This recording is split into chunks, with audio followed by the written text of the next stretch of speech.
The man put a drop of eye drops into his eyes, pretending to be sad as he slowly walked into his wife's funeral hall. Family members came forward to comfort him one after another. The man put on a convincing act, sobbing uncontrollably. Little did they know that just yesterday, the man had poisoned his wife's wine glass and watched her drink it with his own eyes. This woman was the big boss of a pharmaceutical company, while the man was a university professor. On the surface, they seemed to be a loving couple. However, in reality, in front of his domineering wife, Jack not only had no freedom, but also lived without dignity. Now that his wife was finally dead, Jack tried hard to suppress the wild joy in his heart.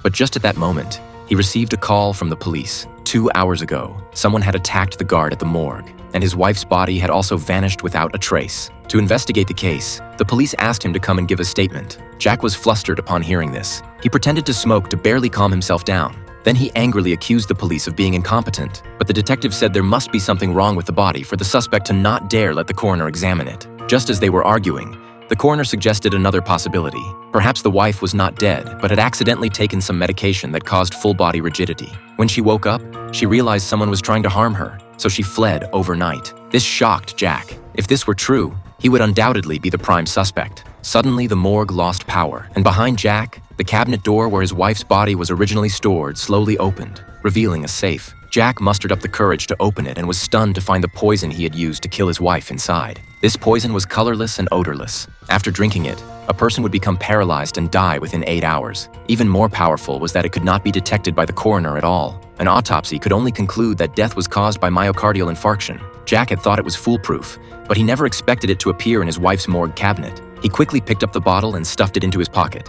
But this action was noticed by the detective, who ordered him to hand it over immediately. Jack refused, so the detective forcibly snatched the bottle from him, handed the medicine to the coroner, and continued to detain him. Jack was anxious and had no plan, but when he looked up, he saw an incorrect date displayed on the electronic clock. Jack's face instantly turned pale because this was a secret only he and his wife knew. He hid in a warehouse, wanting to call a lawyer for help, but then he saw a red wine glass appear on the windowsill. Turning around, he saw his wife's figure reflected in the glass door. He became even more certain.